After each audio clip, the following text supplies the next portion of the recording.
나가야 할까? 나를 구원한 주의 십자가 그것을 믿으며 가네. 주의 보좌로 나아갈 때에 나 여전히 부족하나. 나를 품으신 주의 그 사랑 그것을 믿으며 가네. 자격 없는 내 힘이 아니 오직 예수님의 보혈로. 자격 없는 내 힘이 아니 오직 예수님의 보혈로.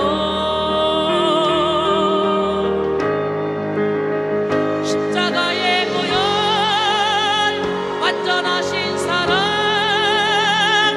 힘입어 나갑니다. 십자가의 보혈 완전하신 사랑 힘입어 예배합니다.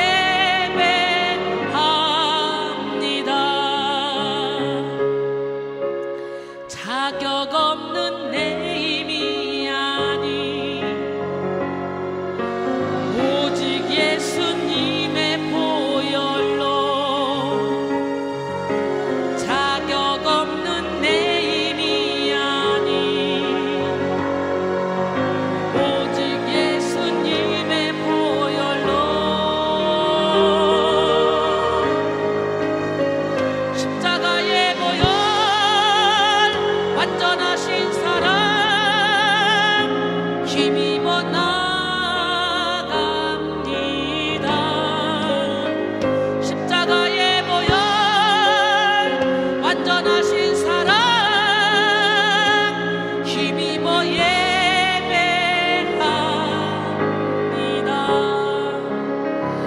힘입어 예배합니다.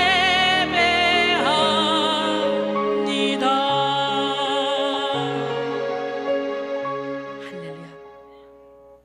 사도행전 3장 12절로 21절 말씀 함께 보겠습니다. 사도행전 3장 12절로 21절 말씀. 베드로가 이것을 보고 백성에게 말하되 이스라엘 사람들아 이 일을 왜 놀랍게 여기느냐? 우리 개인의 권능과 경건으로 이 사람을 걷게 한 것처럼 왜 우리를 주목하느냐? 아브라함과 이삭과 야곱의 하나님 곧 우리 조상의 하나님이 그의 종 예수를 영화롭게 하셨느니라. 너희가 그를 넘겨주고 빌라도가 놓아주기로 결의한 것을 너희가 그 앞에서 거부하였으니 너희가 거룩하고 의로운 일을 거부하고 도리어 살인한 사람을 놓아주기를 구하여 생명의 주를 죽였도다. 그러나 하나님이 죽은 자 가운데서 그를 살리셨으니 우리가 이 일의 증인이라. 그 이름을 믿음으로 그 이름이 너희가 보고 아는 이 사람을 성하게 하였나니 예수로 말미암아 난 믿음이 너희 모든 사람 앞에서 이같이 완전히 낫게 하였느니라. 형제들아 너희가 알지 못하여서 그리하였으며 너희 관리들도 그리한 줄 아노라. 그러나 하나님이 모든 선자의 입을 통하여 자기의 그리스도께서 고난 받으실 일을 미리 알게 하신 것을 이와 같이 이루셨느니라. 그러므로 너희가 회개하고 돌이켜 너희 죄 없이 함을 받으라. 이같이 하면 새롭게 되는 날이 주 앞으로부터 이를 것이요 또 주께서 너희를 위하여 예정하신 그리스도 곧 예수를 보내시리니 하나님이 영원 전부터 거룩한 선자들의 입을 통하여 말씀하신 바 만물을 회복하실 때까지는 하늘이 마땅히 그를 받아들이라. 열리는 축복. 마지막 시간 회개의 문이 열리는 축복이라는 제목으로 은혜를 나누기를 원해요. 오늘 이 본문 말씀은 베드로가 성령 받은 후에 제9시에 성전에 기도하러 올라가던 중에 성전 미문에 앉아있는 안진뱅이를 은과 금은 내게 없으나 내게 있는 것으로 내게 주노니 곧 나사렛 예수 이름으로 일어나 걸으라고 손을 잡아 일으키니까 걷기도 하고 뛰기도 하는 역사가 일어나죠. 예, 이걸 보고 많은 사람들이 막 놀랍게 여기면서 이것이 혹시 개인의 권능과 막 이 사람을 걷게 한 것을 이 베드로 요한인 것처럼 왜 우리를 주목하느냐, 지금 그런 얘기를 하는 거예요. 예수 이름이 하신 거다. 너희들이 죽인 예수 이름이 하신 거다. 지금 그 말씀입니다. 오늘 그걸 생각하면서 말씀을 듣기를 원합니다. 열리는 축복이라는 테마 첫 번째 시간 영의 눈이 열리는 축복이라는 제목으로 은혜를 나눴죠. 영의 눈이 열릴 때 우리는 이 고난의 이면을 보게 되고 하나님의 공급하심을 보게 되며 하나님의 뜻을 보고 장래 일을 보게 된다고 말씀드렸어요. 영의 눈이 열린 사람은 가장 지혜롭고 담대하며 충만한 삶을 살 수가 있다고 말씀드렸습니다. 오늘 여러분 모두가 다 영의 눈이 열려서 당장 눈앞에 보이는 것만 보일 것이 아니라 저 장래의 것을 볼 수 있는 통찰력이 있어지길 원합니다. 두 번째 시간 영의 귀가 열리는 축복이라는 제목으로 말씀을 나눴는데요. 영의 귀가 열리는 축복을 받으면 인간적으로 결코 알 수 없는 하늘의 비밀을 깨닫게 됩니다. 깨닫고 돌이켜 결정적인 치료를 받을 수가 있는 거예요. 영의 귀가 열리는 것은 성도에게 주시는 가장 귀한 축복입니다. 세 번째, 하늘문이 열리는 축복이라는 제목으로 말씀을 나눴죠. 하늘문을 열기 위해서는 예수님의 보혈을 의지하여 회개의 문을 열어야 되고 기도의 문을 열어야 하며 원망과 불평을 버리고 감사의 문을 열어야 돼요. 무슨 문? 오늘 시간에 여러분 모두가 다 회개의 문, 기도의 문, 감사의 문을 열기를 원합니다. 하늘문이 열리는 축복을 받는 성도는 작은 능력을 가지고도 하나님의 뜻을 이룰 수 있습니다. 둘째, 사단을 무릎 꿇게 하는 능력을 받게 되는 거죠. 그리고 셋째, 성전의 든든한 기둥이 되어 하나님 나라를 위해 멋지게 쓰임받게 됩니다. 네 번째 시간으로 소통의 문이 열리는 축복이라는 제목으로 말씀을 나눴습니다.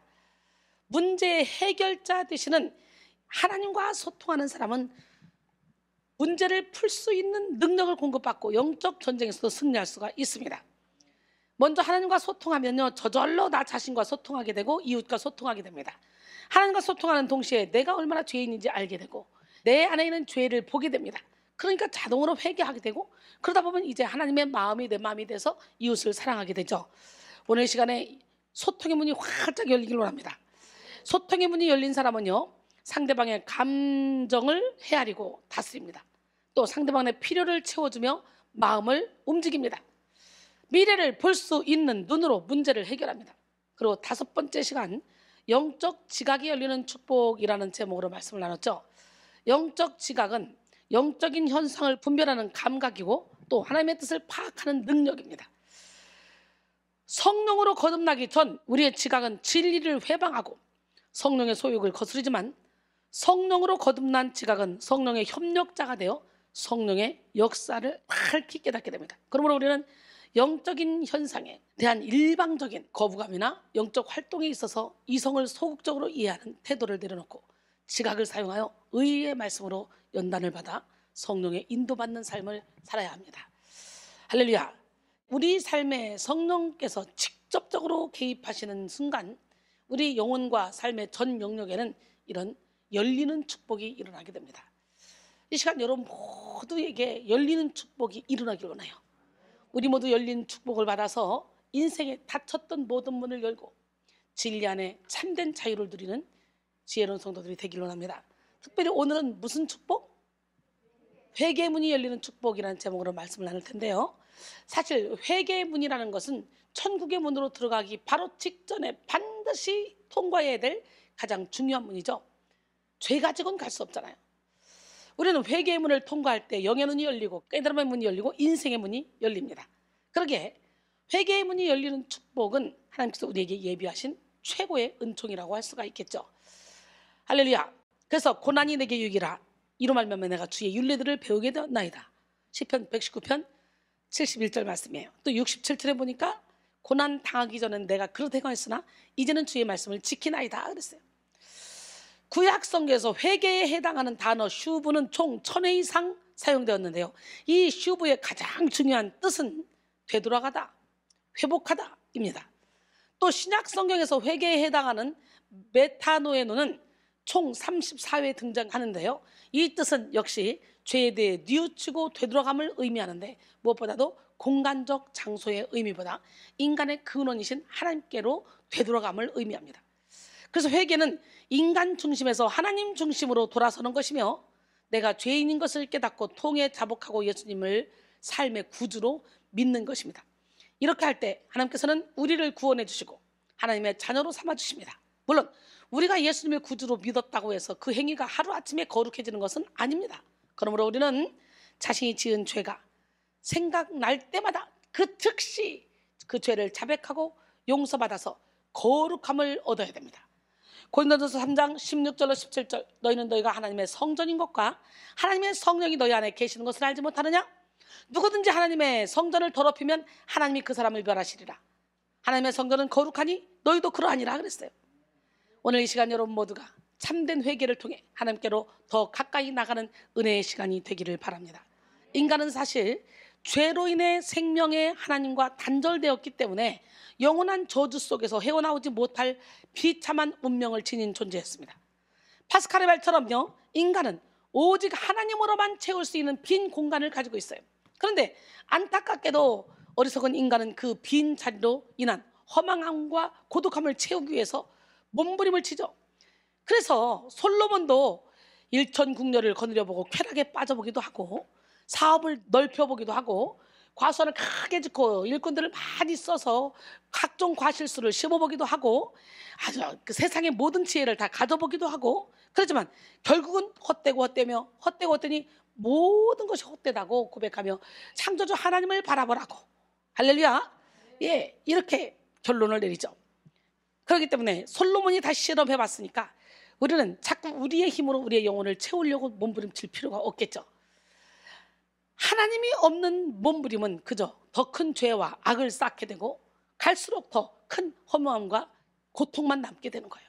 하나님을 알지 못하는 인생은 자신의 근본적 문제가 무엇인지 깨닫지 못합니다. 성경은 예수를 믿지 않는 것이 가장 큰 죄라 그랬어요. 제가 예배당에 발을 딛자마자 첫 번째로 들려왔던 음성이 너는 죄인이다, 음성 3번인데 그 음성을 듣자마자 저도 모르게 제 안에서 고백이, 무슨 고백이 나왔냐, 맞아요, 나는 죄인이에요, 예수를 믿지 않는 것이 가장 큰 죄였어요 라고 고백하게 됐어요. 여러분, 진짜 그 어떤 죄보다도 예수를 믿지 않는 죄가 가장 큰 죄인 줄 믿습니다. 요한복음 16장 9절에 죄에 대하여라 하면 나를 믿지 아니하며 그랬어요. 죄에 대하여라 하면 그들이 나를 믿지 아니하며, 가장 무서운 죄가 믿지 않는 죄겠죠. 성령 회방죄겠죠. 그것은 영원토록 구제받을 수 없는 길이니까. 그때부터 저는 원인을 알 수 없는 눈물이 하염없이 흘러나왔어요. 3개월 동안은 교회에 가기만 하면 그저 기도할 수도 없고 찬양할 수도 없고 그냥 마치 수도꼭지에서 물을 틀어놓듯이 눈에서 계속 눈물만 났어요. 나는 그것이 어떤 눈물인지도 몰랐어. 왜 우는 거야? 어우 참나, 왜 그러는 거야? 아무리 안 울려고 그래도 계속 눈물이 철철철 흐르는 거예요. 이것이 바로 회개의 눈물이었던 것입니다. 성령의 충만함을 받으면 나 자신도 모르게 내 안에서 성령께서 탄식하시며 대신 회개시켜 주신 줄 믿습니다. 여러분, 그렇게 하염없이 나도 모르게 막 회개의 눈물이 흘려질 때가 있어야 돼요. 그 다음에 제가 10년 후에 은혜를 세게 받고 그때 막 기쁨 가운데 기도하는데 그때는 한없이 눈물이 나오는데 그 눈물은 감사의 눈물이었어요. 예, 눈은 웃고 있고 입꼬리는 올라가고 10시 10분으로 올라가 있고 눈에서 눈물이 줄줄 흐르는데 이거는 막 감사의 눈물, 얼마나 행복했는지 몰라요. 이렇게 회개의 눈물을 막 품은 다음에 그 다음에는 날마다 기쁨의 눈물, 감사의 눈물, 이 눈물을 흘려야 될 줄로 믿습니다. 할렐루야. 맨날 죄 짓고 맨날 회개의 눈물만 흘리면 그거 불쌍해서 어떻게 해요? 악한 자가 만지지도 못하도록 거룩하게 사는 우리 모두가 되기를 원합니다. 이렇게 우리 하나님, 멋쟁이 하나님, 기적의 하나님이 저를 만져주셔서 열리는 축복을 받았어요. 예배당에 발을 디자마자 바로 회개의 문이 열리고 완전히 새 사람이 됐어요. 예수를 믿자마자 성령 세례, 불 세례를 강하게 받고 성령께서 강권하시는 영적 회개, 참된 회개를 통해 제게 내적인 성령 충만이 임해서 그때부터 제 안에 예수의 마음이 품어져 미운 사람이 없고 싫은 사람이 없고 이해하지 못할 사람이 없어졌습니다. 비록 육신의 옷을 아직 벗지 못해서 주일 낮에 비디오 예배를 드리며 저녁에는 나이트클럽에 가기도 했어요. 10년 동안 양다리를 걸쳤지만 예수를 믿는 믿음만큼은 누구도 건드릴 수가 없었어요. 엄청난 체험을 했기 때문에. 그래서 저는 춤을 추면서도 원장님 예수 믿어야 된다, 예수님 살아계셔, 예수 믿어야 된다니까, 그러면서 간증을 했어요. 예수 믿으려면 내 주먹을 믿으시오, 상을 주려면 밥상을 주시오 했던 제가 그렇게 변해 있으니 제 주변 사람들은 너무너무 많이 놀랬죠. 그래서 많은 사람들이 예수를 믿게 됐죠. 여러분, 우리 하나님, 멋쟁이 하나님은 살아계십니다. 저는 예수를 믿기 전에도요, 긍정적인 성품을 갖고 있어서 나보다 행복한 사람이 있으면 나와봐 할 만큼 인생을 긍정적이고 즐겁게 행복하게 살았어요. 그러나 예수를 믿고 난 후에 제가 누리게 된 이 기쁨과 행복은 예수를 믿기 전의 기쁨과 행복하고는 비교할 수 없는 것이었습니다. 그리고 10년이 지나 저는 하나님 앞에 본격적으로 부르심을 받아 제 삶을 온전히 드리게 되었죠. 우리 아들 뱃속에 있을 때부터 개척교회로 옮겨서 그때부터 미친 듯이 기도하다가 그때부터 하나님께 완전히 올인됐어요. 뱃속에. 그러면서 아들이 탄생될 때 나는 솔직히 36살 그때는 노산이야. 그래서 그냥 배로 날려고 임신을 했는데 배로 낳지 말고 자연분만 하라는 거예요. 정말 두려웠습니다. 그런데 아기 낳는 날 하루 전에 병원에서 내일 오전에 아기를 낳을 거니까 내일 오전에 오세요. 지금 다 열렸습니다. 그 얘기를 들었어요. 그래서 열심히 대신 삼겹살을 먹고 계속 걸어다니면서 운동을 했어요. 아기를 잘 낳으려고. 우리 아들 붙잡고 백화점과 망배시까지 돌아다니고 공원 돌아다니고. 그러다가 내일 오라 그랬잖아. 내일. 저는 아기 낳기 전날까지 운전하고 다니며 일을 했어요. 병원 갈 때도 다 혼자 갔어요. 이렇게 임신 열어가지고 내일 나라는데 다 열렸다는데. 그래가지고 이제 저녁에 전화했죠. 목사님한테. 목사님 내일 아침에 제가 아기 난다고 이제 오래는데 와서 기도 좀 한번 해주세요. 그래가지고 집에 초청해서 전교인 해봤자 10대 명밖에 안 돼요. 그 10대 명 다 데려다가 고기 사서 시큰 구워 먹이고 이래가지고 내일 나는데 집에서 잔치를 벌렸어요. 먹고 그 사람들한테 기도해달라고 기도하고 그리고 12시에 그분들 보내면서 나는 큰아들과 함께 둘이가 손잡고 공원 걷자. 그리고 공원을 한 바퀴 두 바퀴 걷고 있는데 갑자기 몸이 막 비틀리기 시작하는 거예요. 저대 같으면 놀래가지고 그때 바로 병원에 갔겠지만 둘째 애인다다가 이미 의사가 열렸으니까 내일 아침에 오라고 했기 때문에 참을 수가 있었어요. 그래가지고 배를 움켜잡고 앉아있다가 조금 괜찮아지면 우리 아들 붙잡고 이제 아파트가 15층인데 엘리베이터 타고 올라오는데 또 틀다가 그래서 침대에 와서 누워서 다 신랑 옆에 누워서 이제 잘라고 뒀는데 아팠다 안 아팠다 아팠다는 이 트는 것을 계속 하는 거예요. 그러다가 어떻게 살짝 잠이 들었는데 그때가 4시 40분이야. 근데 살짝 잠이 들었는데 친정 쪽에서 우리 언니들이 하얀 옷을 입고 나를 막 불러요. 근데 내가 시아버님을 한 번도 못 봤는데 시아버님이 까만 옷을 입고 이쪽에서 날 막 불러요. 근데 참 신기한 건 우리 두 아들 태어날 때마다 항상 시아버님을 봤어요. 제가 우리 남편이 고2 때 돌아가셨는데 그 시아버님을 항상 보더라고요. 조상인가 조상. 그래서 나는 2번 다 꿈에서 봤어요. 시아버님을.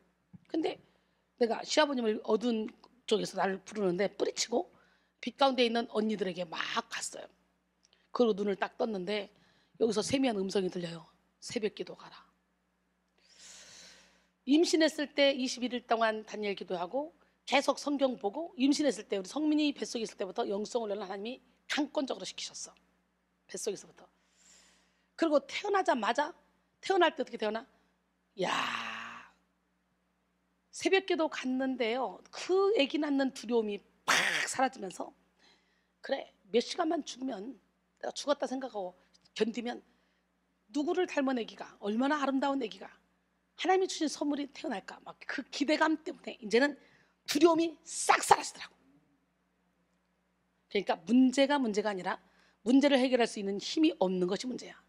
기도했더니 하나님이 그 힘을 주더라고요. 아기 낳는 게 두렵지가 않더라고요. 두려움이 확 사라지더라고. 그러면서 막 여기서 희락의 영이 막 임하는 거예요. 기쁨이 임하는 거예요. 참 우리 성민이는 복중에 태어났어요.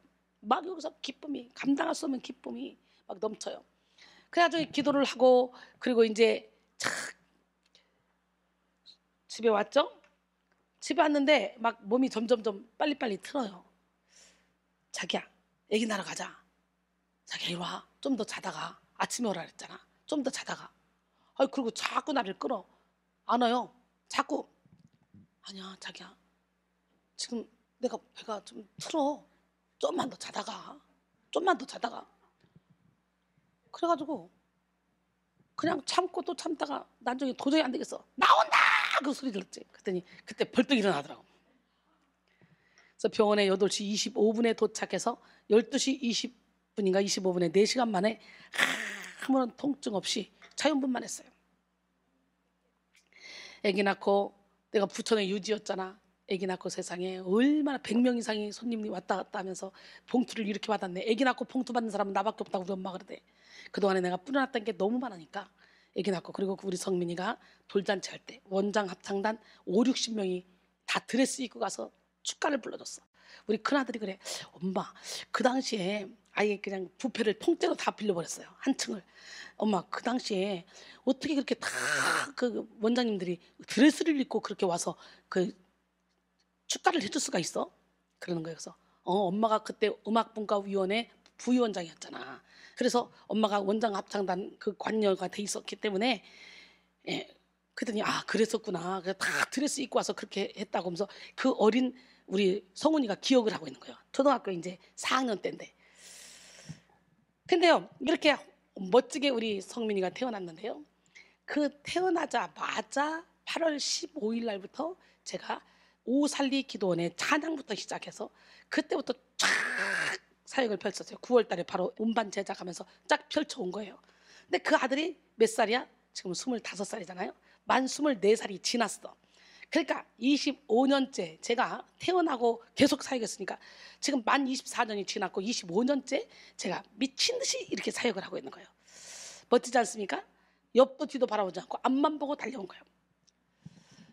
육신의 눈으로 보았을 때 제 삶은 결코 행복하고 윤택한 삶이 아닐 수 있잖아요. 남들처럼 많은 물질을 쌓고 명예를 쌓고 또 마음껏 먹고 마시고 쉬고 즐기며 살 수도 있었던 모든 환경이었어요. 그 당시에 남편도 사업하고 저도 음악학원 피아노 30대 놓고 하면서 엄청나게 벌고 2, 3천만 원씩 제 용돈을 썼으니까. 그러나 여러분, 저는 이 모든 것을 내려놨어요. 세상이 주는 즐거움과 비교할 수 없는 하늘의 충만한 기쁨을 누리면서 살아왔어요. 그리고 지금도 그렇게 살아가고 있어요. 사실 인간은 자기 자신의 이기적인 유익을 위해서 살아갈 때 진정한 행복을 누릴 수 없는 영적인 존재라는 걸 알아야 돼요. 영혼의 참된 만족은 우리가 창조주 되신 하나님을 닮아갈 때만 누릴 수 있는 특권입니다. 저는 하나님의 은혜로 공부해서 남 주고 능력받아서 남 주고 돈 벌어서 남 주는 삶을 살고 있어요. 이렇게 하나님을 위해 남을 위해 살 수 있는 것은 이건 완전히 하나님의 은혜이며 또한 성령으로 살아가는 자가 누릴 수 있는 가장 큰 특권입니다. 하나님이 나를 써주심에 얼마나 감사한지 몰라요. 왜? 내 것은 아무것도 없거든. 다 주님의 것이야. 그렇기 때문에 주님이 청지자로서의 사명을 감당하도록 은혜를 주신 거, 이게 보통 은혜입니까? 그잖아요. 청지기 역할을 감당하며 살아가니까 이렇게 기쁘고 이렇게 행복할 수가 없는 거예요. 고린도서 6장 8절로 10절 보니까 우리는 속이는 자 같으나 참되고 무명한 자 같으나 유명한 자요, 죽은 자 같으나 보라 우리가 살아있고 징계를 받는 자 같으나 죽임을 당하지 아니하고 근심하는 자 같으나 항상 기뻐하고 가난한 자 같으나 많은 사람을 부욕케 하고 아무것도 없는 자 같으나 모든 것을 가진 자로다. 제가 그런 사람 아닙니까? 제가 솔직히 저는요, 세상 그 누구도 부럽지 않은 만족함 속에 그리스도의 부요함을 누리며 살고 있습니다. 여러분, 이런 축복의 삶으로 들어가는 문이 바로 무슨 문이냐? 회개의 문이에요. 회개의 문. 여러분 모두가 회개의 문이 열리는 축복을 받으셔서 그리스도의 충만한 능력과 부요함을 누리며 사시기를 바랍니다. 빌립보 4장 11절로 13절, 내가 궁핍함으로 말하는 것이 아니니라. 어떠한 형편에든지 나는 자족하기를 배웠느니 나는 비천에 처할 줄도 알고 풍부에 처할 줄도 알아. 모든 일 곧 배부름과 배고픔과 풍부와 궁핍에도 처할 줄 아는 일체의 비결을 배웠노라. 내게 능력 주시는 자 안에서 내가 모든 것을 할 수 있느니라. 이 사도 바울의 고백이 우리의 고백이 되기를 원합니다. 밀턴은 회개는 영혼의 궁전을 여는 황금 열쇠다 라고 했어요. 토마스 아담스는 회개 외에 하나님의 심판을 막아줄 방패는 없다. 하나님의 능력은 불가시적인 무적의 능력이다. 따라서 그 어떤 검이나 창으로도 뚫을 수가 없고 그 어떤 요새나 참으로도 감당할 수 없다. 오직 회개 말고는 그 힘을 감당할 수 있는 것이 이 세상에는 없다라고 말했습니다. 사랑하는 성도 여러분, 참된 회개는 하나님과의 막힌 담을 무너뜨리고 죄의 권세를 무너뜨려 버립니다. 또한 심판의 자리에서 축복의 자리로, 영벌의 자리에서 영생의 자리로, 어둠의 자리에서 빛의 자리로 인도되는 능력이 되는 거예요. 이제 우리는 오늘 본문 말씀을 통해 회개의 문이 열리는 축복에 대해서 은혜를 나눌 텐데요, 오늘 본문의 배경을 먼저 말씀드리자면 오순절 성령 강림으로 성령의 충만함을 덧입은 베드로와 요한은 성전 미문에서 안전뱅이를 일으키는 첫 번째 이적을 일으킵니다. 이 이적을 눈으로 보았던 백성들은 심히 놀라서 베드로와 요한에게 달려왔습니다. 바로 그때에 베드로가 이 백성들을 향해 선포하는 설교 내용이 바로 오늘 본문의 시작입니다. 오늘 사도행전 3장 12절에 베드로가 이것을 보고 백성에게 말하되 이스라엘 사람들아, 이 일을 왜 놀랍게 여기느냐? 우리 개인의 권능과 경건으로 이 사람을 걷게 한 것처럼 왜 우리를 주목하느냐? 여기서 왜 우리를 주목하느냐에 해당하는 헤민티 아테니제테는 원문을 가볍게 번역하자면 뭐냐? 우리에게 어찌하여 주목하느냐입니다. 즉 우리가 아니라 하나님께 주목할지어다 라고 선포하는 말이나 마찬가지죠. 베드로는 오늘 설교의 서문에서 기적에 놀란 사람들의 관심을 철저히 자신으로부터 하나님께로 환기시키며 지혜롭게 설교를 시작합니다. 크리소스톰은 베드로의 이런 태도에 대해서 베드로가 구하는 바가 무엇이며 그가 자신에 대한 명예를 거절한 자태를 보라 라고 칭찬했습니다. 성령 받은 베드로가 설교할 때 3,000명이 회개하는 역사가 있었죠. 사도행전 2장 41절에 그 말을 받은 사람들은 세례를 받음에 그날의 신도의 수가 3,000이나 더하더라. 할렐루야. 오순절 마가다락방에서 성령의 불을 받고 바로 설교를 시작했는데 그날 그냥 3,000명이 회개하고 돌아오는 역사가 일어났어. 또한 당시 베드로는 한 번의 설교로 남자만 5,000이나 넘게 회심시키는 놀라운 능력을 행했습니다. 사도행전 4장 4절에 보니까 말씀을 들은 사람 중에 믿는 자가 많으니 남자의 수가 약 5,000이나 되었더라. 여러분, 그 이후에도 베드로는 지나가기만 해도 귀신들이 떠나가고 그림자만 밟아도 귀신 떠나고 병이 고쳐진 역사들이 많이 일어났죠. 놀라운 생명의 역사를 일으켰던 베드로, 안진뱅이를 일으킨 후에 성도들이 자신에게 집중하는 걸 보고 자신이 아닌 예수님께로 돌이키는 일에 주력을 했습니다. 즉 그의 설교의 근본 메시지는 유대인들을 돌이켜 회개하게 하는 거였어요.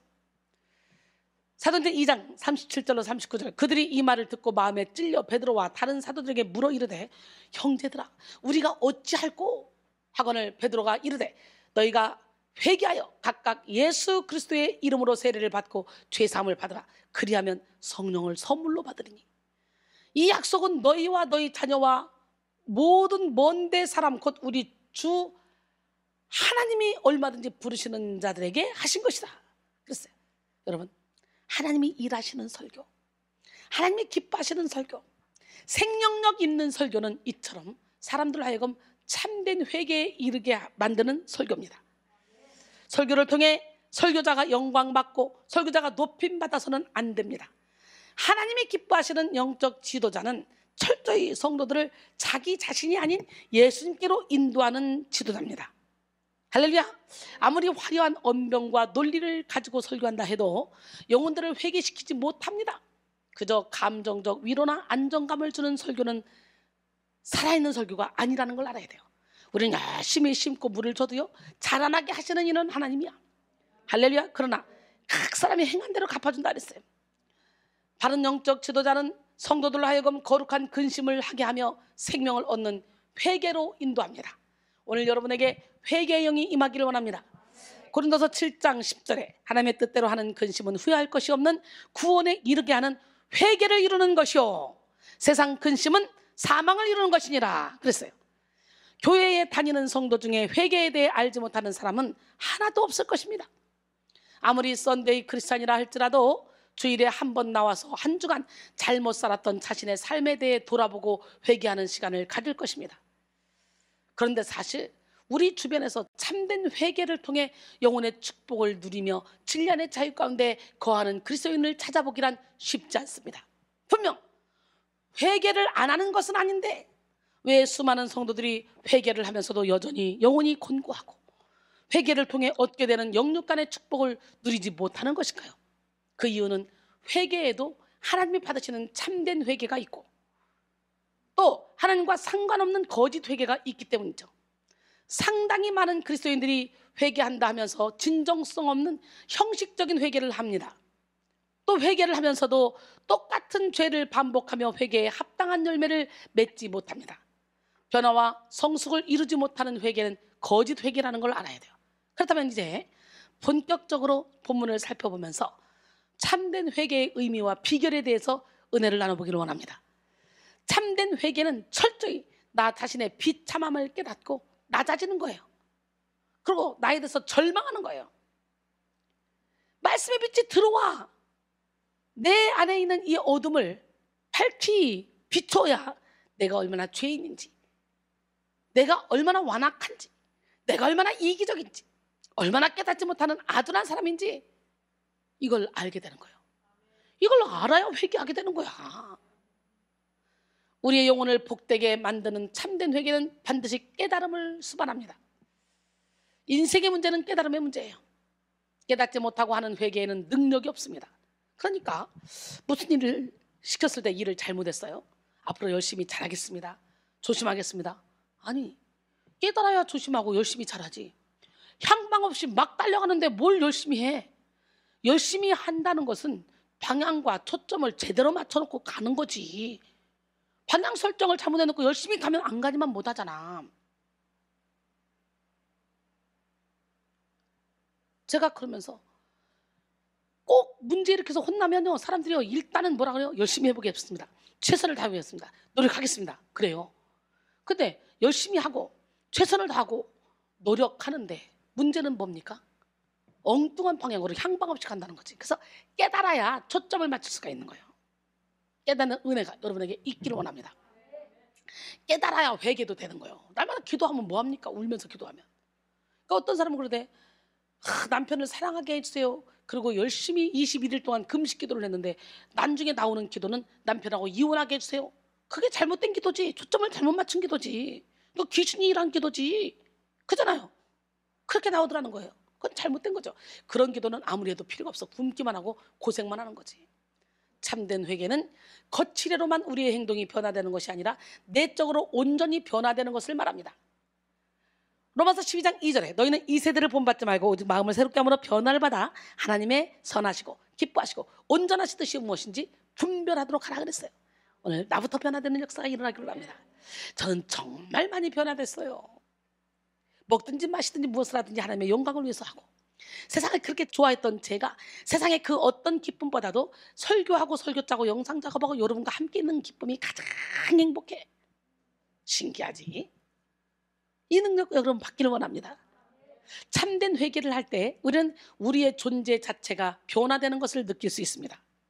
우리의 변화된 삶을 통해 성령님이 일하실 수 있고 우리 또한 능력 있는 삶을 살게 됩니다. 성령께서 역사하시는 회개는 반드시 먼저 나 자신의 비참한 실체를 깨닫게 합니다. 오살드 챔버스는 회개란 죄에 대한 감각뿐 아니라 자신에 대한 철저한 무가치함을 느끼는 것이다. 하나님께서 나의 삶 속에 들어오실 수 없는 이유는 아직 온전한 회개에 이르지 못했기 때문이다 라고 했습니다.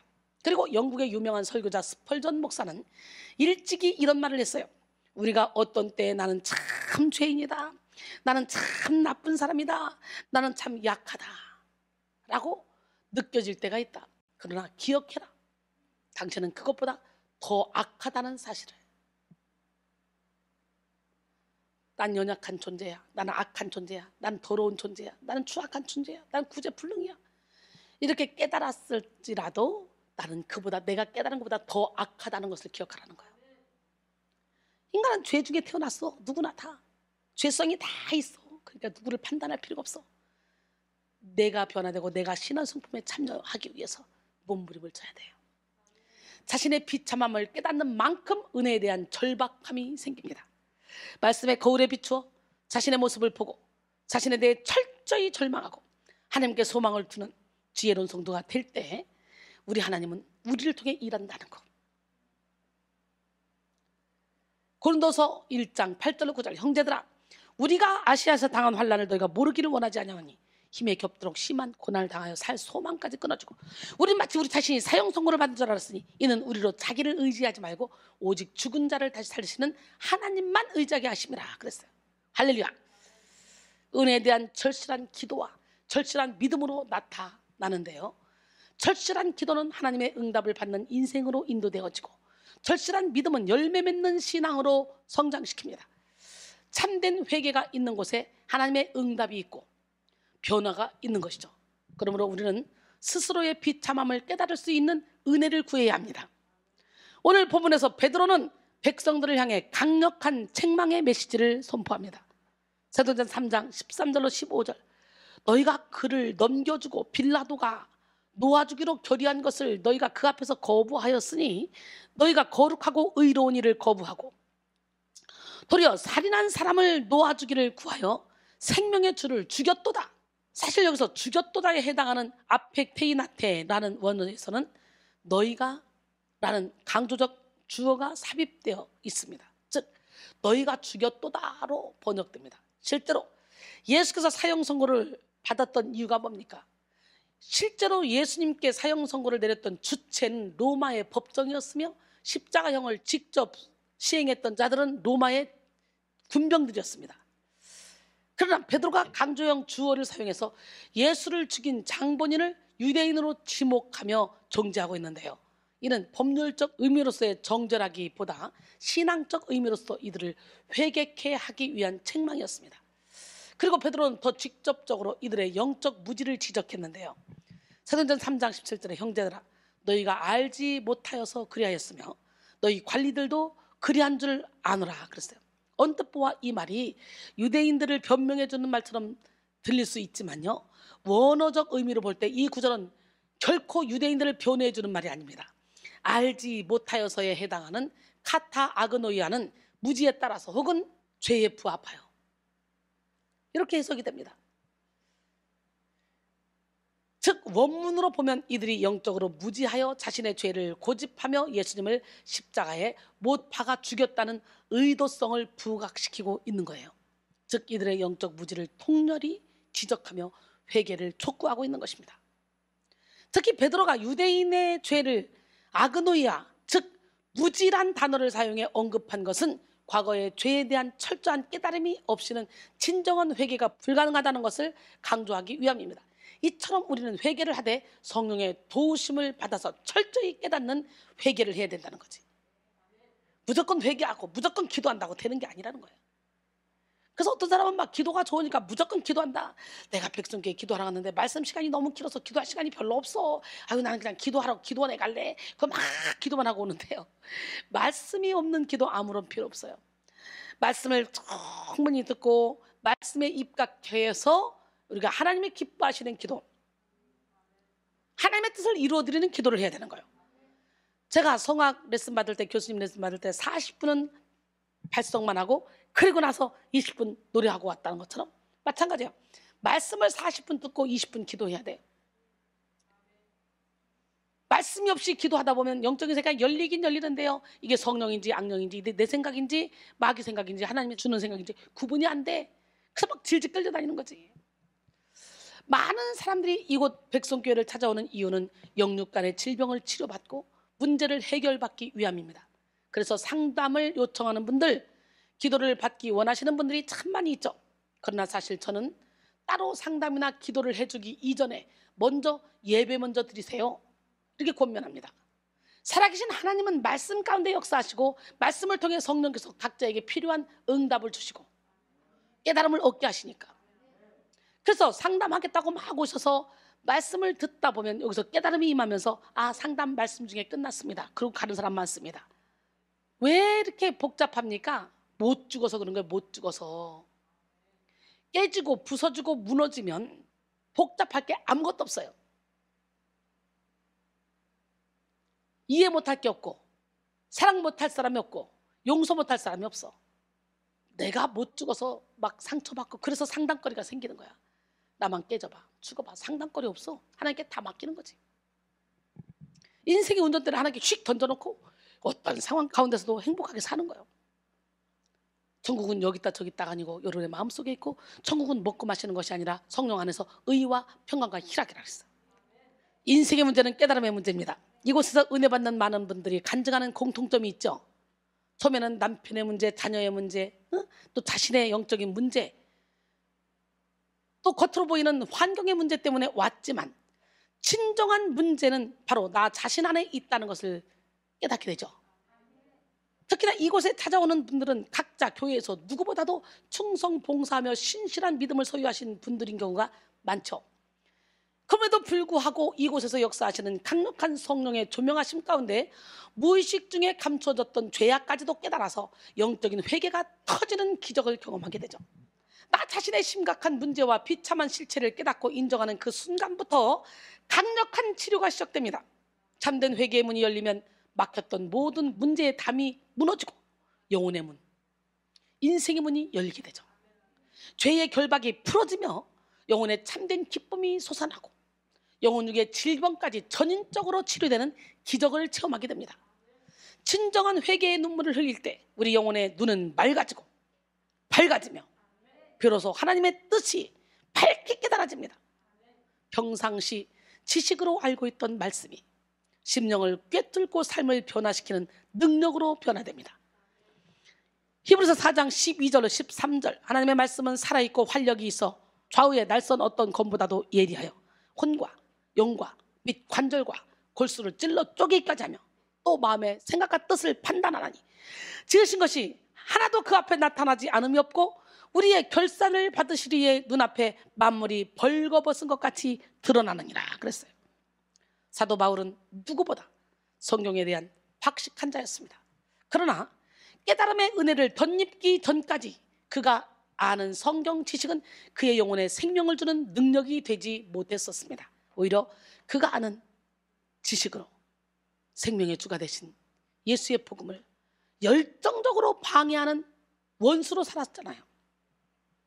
디모데전서 1장 13절로 15절 내가 전에는 비방자요 박해자요 폭행자였으나 도리어 긍휼을 입은 것은 내가 믿지 아니할 때에 알지 못하고 행하였습니다.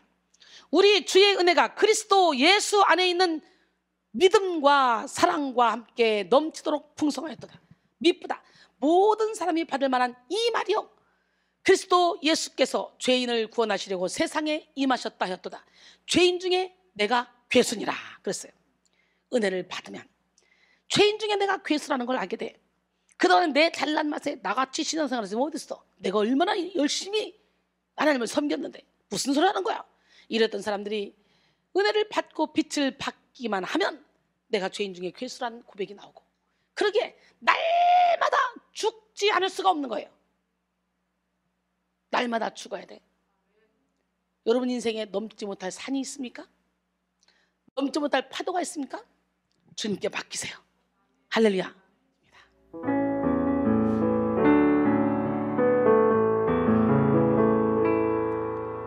넘지 못할 산이 있거든 주님께 맡기세요. 넘지 못할 파도 있거든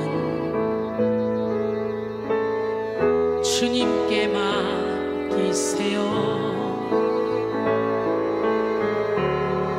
우리 가야 할 길은 멀고도 험하여 허덕이며 가야 하는 우리 인생인데 이럴 때 우린 누굴 의지 하나요? 주님밖에 없어요. 나는 그 길 갈 수 없지만 주님 대신 가요. 참지 못할 분노 있거든 주님께 맡기세요. 참지 못할 슬픔 있거든 주님께 맡기세요. 우리 살아갈 길은 눈물의 골짜기 내 힘으로 잡지 못해 늘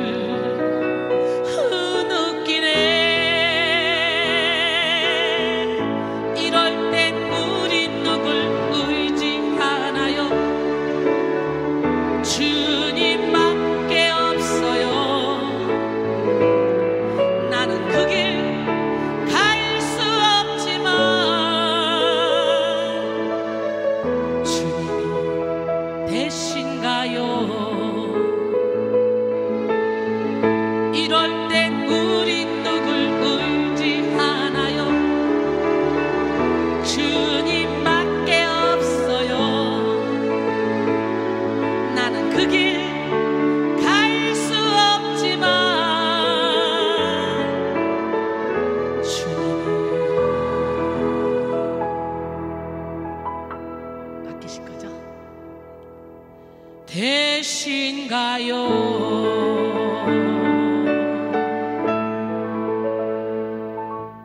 이 세상은 험합니다.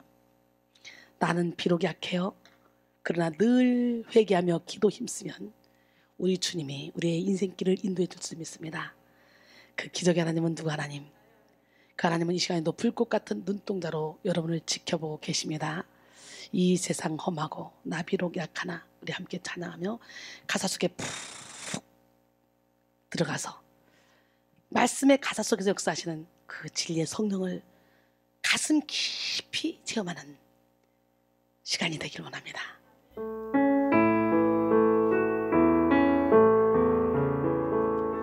이 세상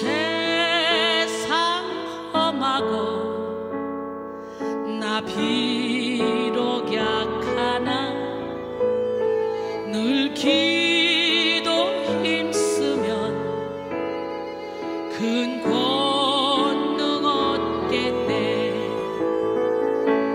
주의 은혜로 대속받아서 비와 같이 붉은 돼 눈같이 희겠네. 주님의 권능은 한없이 크오니 돌 같은 내 마음 곧 녹여주소서. 주의 은혜로 대속받아서 비와 같이 붉은 돼 눈같이 희겠네. 내 마음이 약하여 늘 넘어지오니 주 예수 힘주사 굳세게 하소서. 주의 은혜로 대속받아서 비와 같이 붉은 돼 눈같이 희겠네. 죄상 받은 후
주께 영광 돌리어라.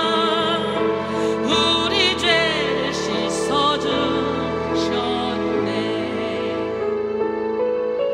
나의 가는 길이 좁고 내 뜻대로 안 돼도 모든 욕심 다 버리고 주만 따라가겠네. 찬양하리 찬양하리 죽임당한 어린 양. 주께 영광 돌리어라. 우리 죄를 씻어주셨네. 나의 마음 제단 위에 불길같이 타올라 영원토록 찬양하며 주께 영광 돌리리. 찬양하리 찬양하리 죽임당한 어린 양. 주께 영광 돌리어라. 우리 죄를 씻어주셨네. 한량없는 주의 은혜 나를 영접하셨네. 내가 지은 모든 죄와 허물 용서하셨네. 찬양하리 찬양하리 죽임당한 어린 양. 주께 영광 돌리어라. 우리 죄를 씻어주셨네. 성부 하나님께 영광, 성자 예수께 영광, 성령님께 또한 영광 모두 돌려드리세. 찬양하리 찬양하리 죽임당한 어린 양. 주께 영광 돌리어라. 우리 죄를 씻어주셨네. 나의 마음 제단 위에 불길같이 타올라 영원토록 찬양하며 주께 영광 돌리리.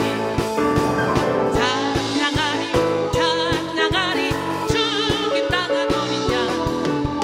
주께 영광 돌리어라. 우리 죄를 씻어주셨네.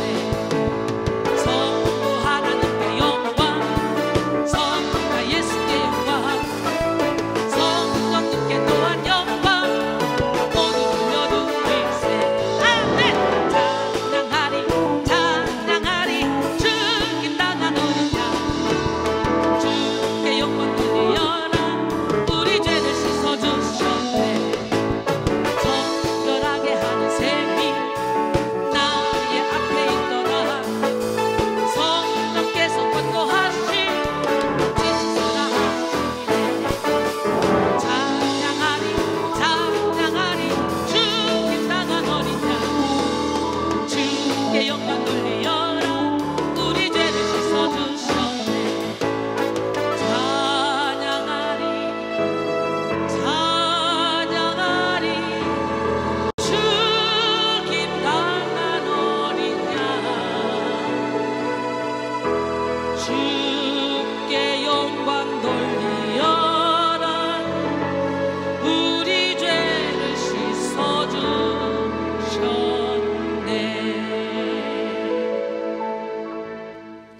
회개의 문이 열려서 정결하게 하는 셈에 씻으시고 은혜의 강가로 달려가서 거기서 생수로 깨끗하게 우리의 모든 죄를 씻어내는 시간이 되길 원해요. 여러분, 제가 막 인생이 너무 행복해 보이지 않습니까? 저 요즘요 건강이 심하게 좋아졌어. 심하게. 이게 무슨 일인지 모르겠어요. 제 인생의 최고의 지금 건강한 상태에서 초창기에 막 20시간씩 사역하는 것처럼 그렇게 할 수 있을 것 같아요. 체력이. 대박 아닙니까? 여러분의 기도 덕분이고. 그러니까 여러분 포기하지 마세요.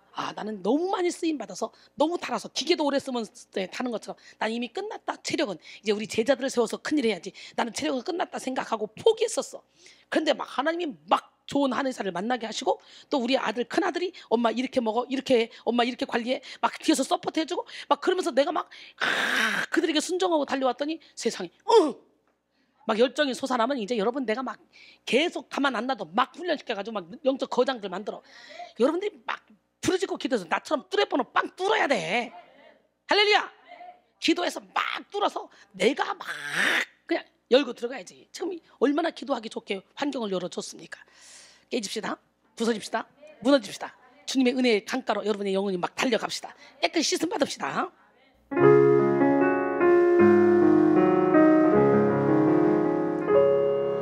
내 주의 은혜 강가로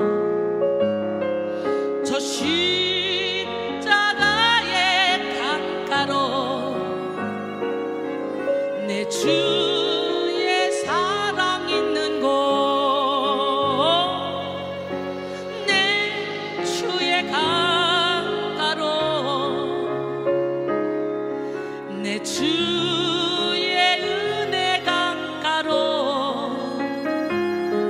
저 십자가의 강가로 내 주의 사랑 있는 곳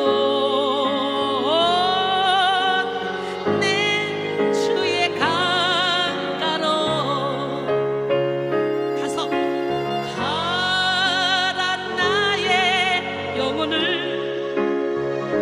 생수로 가득 채우소서. 피곤한 내 영혼 위에 내 주의 은혜 강가로 저 십자가의 강가로 내 주의 사랑 있는 곳 내 주의 강가로 가란 나의 영혼을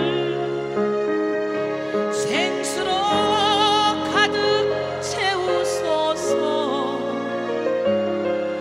피곤한 내 영혼 위에 내 주의 은혜 강가로 저 십자가의 강가로 내 주의 사랑 있는 곳 내 주의 강가로. 할렐루야. 회개의 영임에서 정결하게 하는 샘에 씻으시고 강가로 와서 씻김 받으셔서 새롭게 거듭나는 시간. 저처럼 이렇게 나 행복해요. 나 이 세상에서 가장 행복해요. 나 누구도 부럽잖아요. 라는 고백을 할 수 있는 기적의 주인공들이 되길 원합니다. 제가요 체력이 다해서 거의 그냥 설교 끝나고 겨 내려갈 정도로 그렇게 고통스러운 몸을 가지고 있었지만 내 영혼이 막 기쁘니까 강단에서 설교할 때 누가 내가 그렇게 힘든 사람인 줄 알았겠어요? 전혀 몰랐잖아요. 근데 내 비서들은 옆에 다 알잖아. 그랬던 전데 그렇게 몸이 힘들어도 내 영혼이 깨어있으니까 항상 나는 기쁘다. 나는 행복하다. 나보다 더 행복한 사람이 있으면 나와봐라. 난 트럼프 대통령도 안 부럽다. 날마다 그러고 살았어요. 자족하며 얼마나 행복하게 살아왔는지 몰라요. 지금 내가 사역한 현장을 뒤로 돌아봐서 그때부터 지금까지 걸어온 환경을 딱 보면 한시도 기쁘지 않았던 적이 없었던 것 같아요. 그런데요, 한시도 내가 마음 놓고 불을 꺼놓고 편하게 잔 적이 없는 것 같아요. 먹을 시간이 없어 먹지 못하고, 입맛이 없어 먹지 못하고, 시간이 없어 자지 못하고, 먹지 못하고 자지 못하고 잠도 못 자고 너무너무 고통스러운 시간들이었는데 다시 그 시간을 걸어오라 그러면 나는 못할 것 같아요. 전제를 부어드렸어. 아직 나를 완전히 던져버렸어. 그냥 지금도 역시 던지고 있지만 코로나 덕분에 내가 건강해졌잖아요. 한 번씩 설교하니까 영상도 막 계속 작업하니까 영상 계속 올라가고 있고. 그렇다고 내가 코로나 덕분에 쉬냐? 1분도 쉬지 않아요. 그렇다고 마음껏 하냐? 그것도 아니에요. 계속 바빠요. 계속 영상 작업하고 설교 준비하고 설교하고 계속 이렇게 돌아가는 거예요. 한 번 하기도 이게 버거운 일인데 어떻게 막 하루에 2번, 3번씩 집회를 하면서 그렇게 거의 1년을 그렇게 지냈는지 몰라요. 그리고 그냥 완전히 죽는다. 이번 설교 끝이다. 이번 설교하고 강단에서 설교하다가 이제 죽는다. 그런 순교하는 마음으로 왔어요. 근데 하나님이 내게 건강을 다시 되찾게 해주셔서 영육으로 건강해서. 여러분, 우리는 죄인 중에 괴수입니다. 죄인 중에 괴수라고 안다면 자만할 수가 없겠죠. 교만할 수가 없겠죠. 내가 육신의 정령, 안목의 정령, 이생의 자랑을 쫓지 않을 수 있다라는 보장을 가질 수도 없겠죠. 왜? 죄 중에 태어났기 때문에. 육신의 옷을 입고 있는 한 어쩔 수 없어 인간은. 그러니까 저 인간이 어떻게 저럴 수 있어, 저 인간 저렇게, 그러지 판단하지 마시고 나도 어쩔 줄 몰라, 나도 언제 어떻게 바뀔지 몰라. 시간마다 분마다 초마다 바뀌는 게 인간이야. 그러니까 먼저 내가 날마다 죽어야 돼. 여러분, 십자가의 원수로 살던 사도 바울은 예수 그리스도의 한량없는 긍휼을 덧입어 참된 회개를 이루게 됐습니다. 그는 자기 스스로에 대해서 죄인 중에 내가 괴수라는 거예요. 죄인 중에 괴수. 철저히 인정했습니다. 사실 이 고백은 바울이 많은 사역을 감당하고 깊은 연륜을 가졌을 때의 고백입니다. 초짜 때의 고백이 아니라. 그래서 은혜를 받으면 받을수록 내가 죄인 중에 괴수라는 걸 알게 되는 거야. 그러니까 은혜를 받으면 받을수록 나는 겸손하게 숙일 수밖에 없는 거야. 그는 영적으로 더 깊어지면 깊어질수록 더욱더 죄인 되었던 자신에 대해 뼈저린 반성을 하며 깊은 겸손의 모습을 가지고 있었음을 보여줍니다. 사랑하는 성도 여러분, 오늘 이 시간 여러분 모두가 성령의 조명하심 속에 철저히 죄인된 여러분 자신의 모습을 깨닫는 은혜의 시간이 되기를 바랍니다. 또한 참된 회개란 나 자신의 연약함에 대한 깨달음과 동시에 낮아지는 것입니다. 우리는 반드시 회개를 통해 완고하고 완악한 마음이 녹아지고 낮아져야 돼요. 회개를 했다고 하면서도 여전히 강팍하고 교만한 모습을 가지고 있다면 제대로 된 회개를 하지 못했다는 증거입니다. 회개와 겸손은 따로 뗄래야 따로 뗄 수 없는 불가분의 관계입니다. 교만한 사람은 결코 자기 자신을 볼 수 없어요. 따라서 교만한 사람은 결코 하나님이 기뻐하시는 회개를 할 수가 없습니다. 야고보서 4장 6절에 하나님은 겸손한 자에게 은혜를 주시고 교만한 자를 물리친다 그랬어요. 잠언 16장 18절에 보니까 교만은 패망의 선봉이요 거만한 마음은 넘어짐의 앞잡이라 그랬어요. 할렐루야.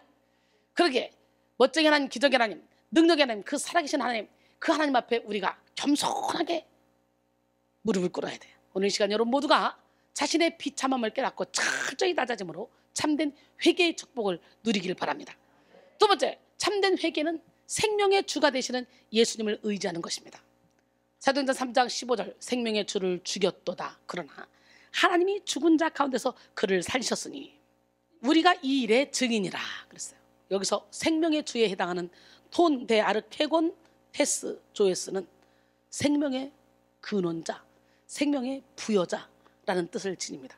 실제로 예수님은 공생의 사역 가운데 자신에 대해 이렇게 말씀하셨죠. 요한복음 10장 10절에 도둑이 오는 것은 도둑질하고 죽이고 멸망시키려는 것뿐이요 내가 온 것은 양으로 생명을 얻게 하고 더 풍성히 얻게 하려 함이라. 나는 선한 목자라.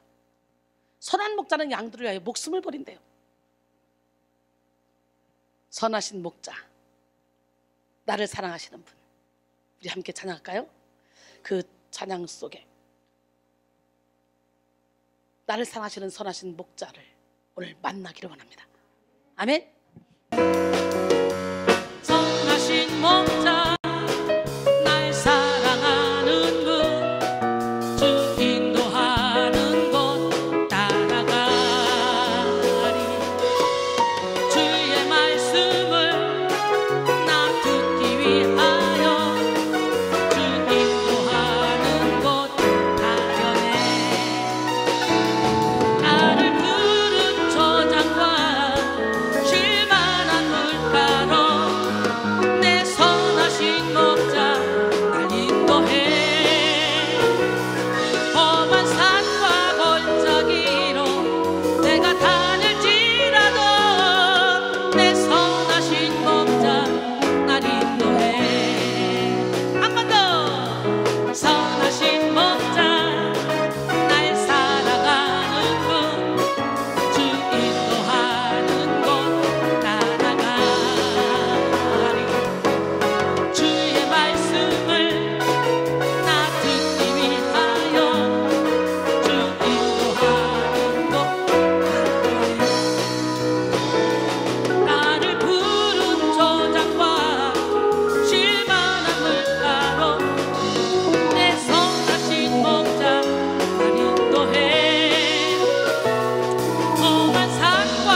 다닐지라도 내 선하신 목자 난 인도해.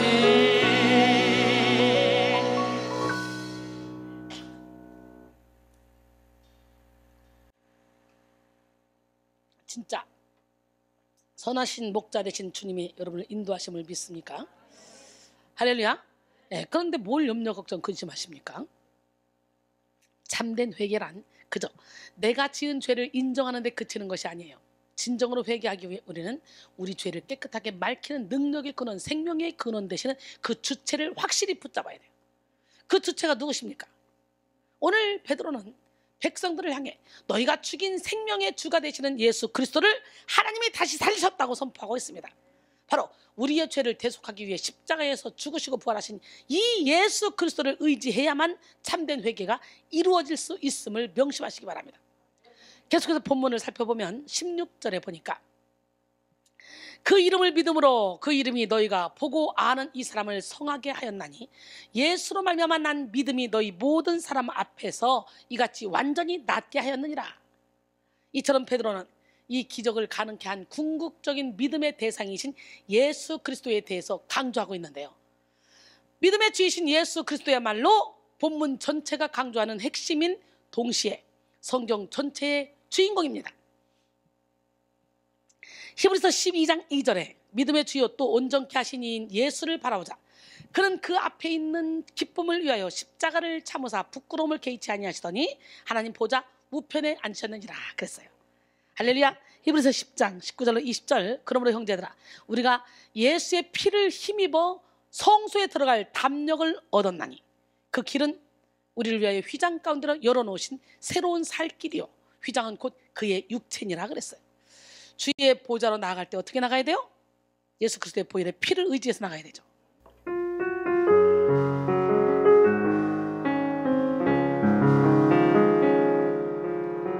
주의 보좌로 나아갈 때에 어떻게 나가야 할까? 나를 구원한 주의 십자가 그것을 믿으며 가네. 주의 보좌로 나아갈 때에 나 여전히 부족하나. 나를 품으신 주의 그 사랑 그것을 믿으며 가네. 자격 없는 내 힘이 아니 오직 예수님의 보혈로 자격 없는 내 힘이 아니 오직 예수님의 보혈로 십자가의 보혈 완전하신 사랑 힘입어 나갑니다. 십자가의 보혈 완전하신 사랑 힘입어 예배합니다.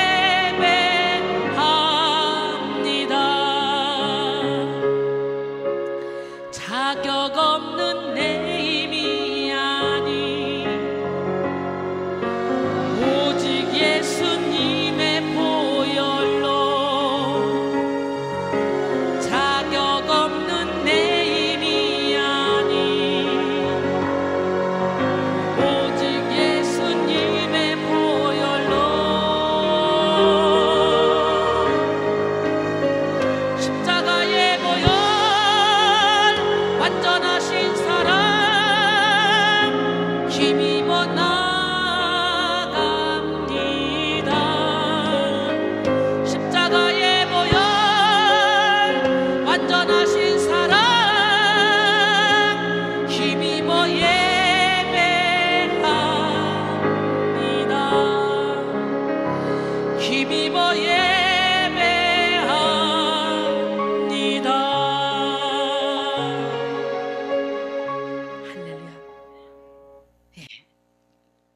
주님을 통해 우리 모든 막힌 담이 무너지고 우리는 하나님께 나아가 하나님 주시는 참된 평안을 누릴 수가 있습니다. 우리의 영혼을 밝히는 참된 회개의 능력은 바로 예수 그리스도의 보혈에 있다는 거죠. 우리를 위해 흘려주신 이 예수님의 그 보혈을 전심으로 믿고 의지할 때 우리를 정죄하는 악한 영은 확실히 떠나갈 수밖에 없겠죠. 진정 예수님의 보혈을 믿고 의지할 수 있는 능력은 겸손으로부터 나옵니다. 겸손하지 않은 자, 곧 교만한 자는 예수님의 보혈을 의지할 수도 없고 예수 그리스도의 은혜를 깨달아 알 수도 없습니다. 그러므로 우리는 겸손으로 무장해야 돼요. 이엠 바운즈는 다음과 같이 말했습니다. 겸손은 말로 다 표현할 수 없는 십자가의 부요함과 예수 그리스도의 수치스러운 고난을 알고 흠모한다. 겸손은 사람들이 칭송하는 선행의 공덕을 두려워하고 은밀히 선을 행하여 하나님께 상급받기를 좋아한다. 겸손이 없으면 그리스도도 없고 겸손이 없으면 기도도 없다. 겸손은 참된 기도에 반드시 필요한 요건이다. 겸손은 기도의 생명을 유지하는 힘이다. 교만이나 허영심에 사로잡혀 있는 한 결코 기도할 수 없다 라고 했어요. 고려대학교 생명과학대 김준 교수는 모든 생명은 피에 있기에 죄로 죽은 생명을 살리려면 누군가 그 죄인을 대신하여 피를 흘리고 죽어야만 하는 것이 곧 기독교의 가르침이다. 구약시대에 이스라엘 백성들은 범죄하면 정결한 짐승을 끌고 가서 제사장에게 주며 죄를 고백하고 제사장은 그 죄를 짐승에게 전가시키고 그 짐승을 죽여 그 피를 뿌려서 죄를 정결케 하였다. 즉 죄를 지으면 반드시 죽어야 하나 그 사람의 죄 대신 짐승이 피 흘려 죽어 죄로 죽을 생명을 살려내는 것이며, 잘 알다시피 예수님께서 죄인을 대신하여 십자가에서 보혈을 흘리고 죽으심으로 우리가 그 안에서 생명을 얻은 것이다 라고 했습니다. 히브리서 10장 11절로 14절, 제사장마다 매일 서서 섬기며 자주 같은 제사를 드리되 이 제사는 언제나 죄를 없게 하지 못하거니와 오직 그리스도는 죄를 위하여 한 영원한 제사를 드리시고 하나님 우편에 앉으사 그 후에 자기 원수들을 자기 발등상이 되게 하실 때까지 기다리시나니 그가 거룩하게 된 자들을 한 번의 제사로 영원히 온전하게 하셨느니라. 할렐루야. 그러니까 우리가 예수만 믿기만 하면 한 번의 제사로 끝난 거야. 구약시대에는 제사장이 죄 지을 때마다 제물을 가져가서 계속 죄값을 회개했지만 예수님이 한 방에 끝냈어. 그러니까 우리는 예수만 믿으면 되는 거야. 믿음으로 이기는 우리 모두가 되기를 원합니다. 사랑하는 성도 여러분, 우리 모두는 하나님 앞에 용서받을 수 없는 그런 자격 없는 죄인들입니다. 그러나 하나님은 예수 그리스도를 통해서 회개의 문을 예비하셨고 그 문을 통과하는 자에게 생명의 길을 열어주십니다. 오직 예수 그리스도를 의지하여 회개의 축복을 누리는 기적의 주인공들이 다 되길 원해요. 우리 옆사람 바로 인사할까요? 회개에 합당한 열매를 맺읍시다. 우리가 참된 회개의 의미를 생각할 때 한 가지 더 기억할 것이 있는데요, 회개는 회개에 합당한 열매를 맺을 때 비로소 온전하게 된다는 것을 깨달아야 돼요. 즉 회개는 입술의 고백과 함께 실제적으로 죄로부터 완전히 돌이켜야 한다는 것입니다. 아무리 화려한 언어와 감정을 동원해도 입술의 고백 이후 아무런 변화가 없으면 안 돼요.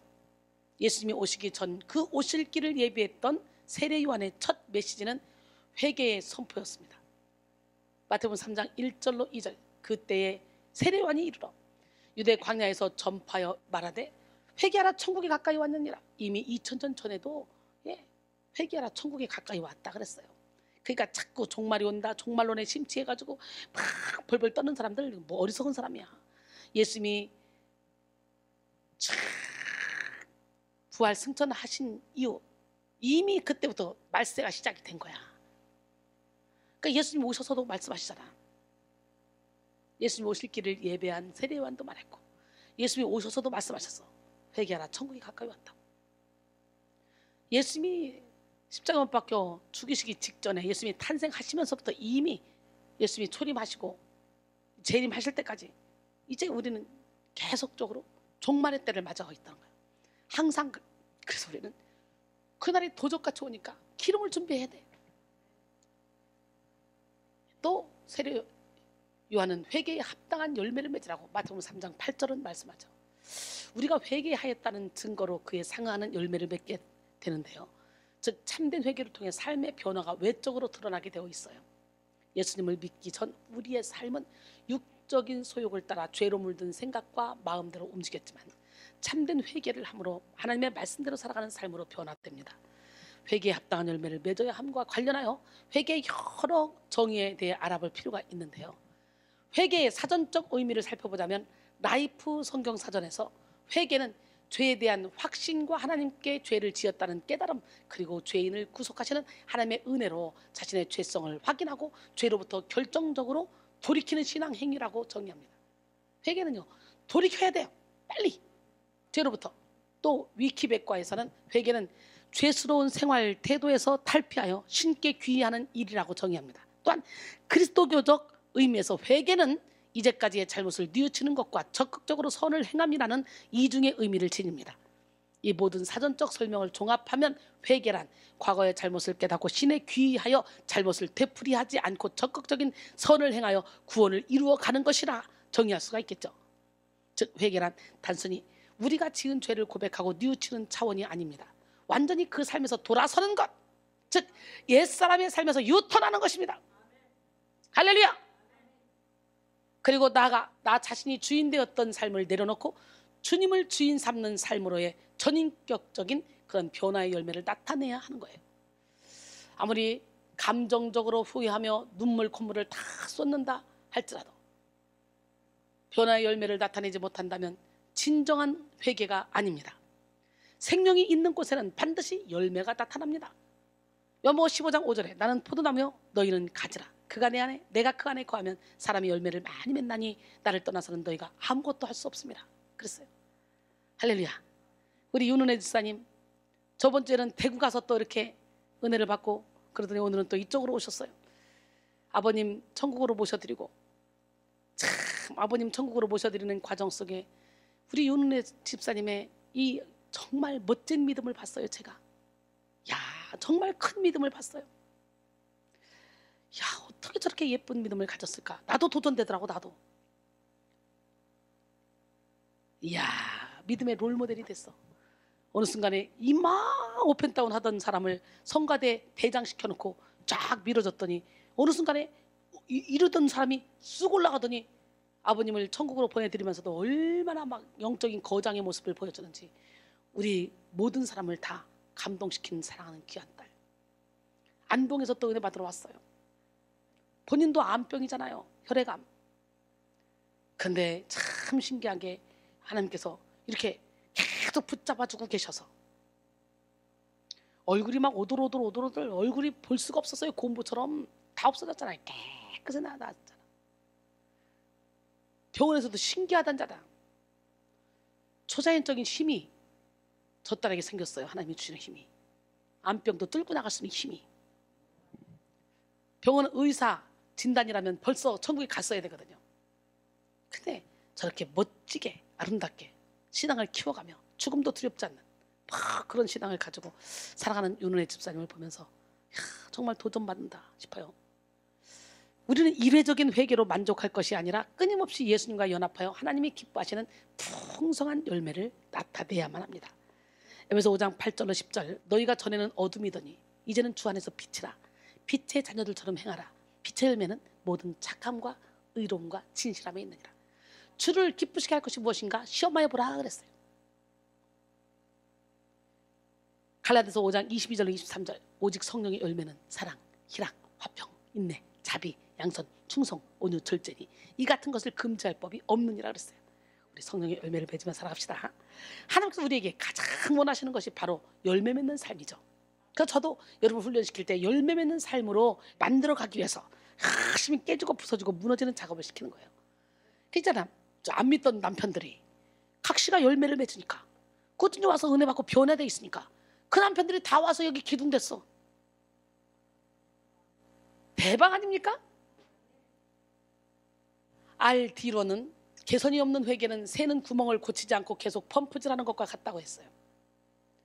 시시콜터는 아무리 회개를 위한 비통함이 작다 할지라도 개선이 된다면 충분하다. 반대로 아무리 회개를 위한 비통함이 크다 할지라도 개선되지 않으면 불충분하다 라고 했습니다. 여러분 모두가 참된 회개를 통해 회개에 합당한 열매를 나타내는 삶을 이루어 주님의 빛을 발하는 삶을 살기를 원합니다. 그렇다면 이제 마지막으로 회개의 문이 열릴 때 누리는 축복에 대해서 나눠봐야 되겠죠? 오늘 본문의 결론 부분에서 베드로는 회개를 통해 임하는 축복 3가지를 선포합니다. 첫 번째, 죄사함을 얻는 축복. 본문 19절, 그러므로 너희가 회개하고 돌이켜 너희 죄 없이 함을 받으라. 죄 없이 함을 받으라.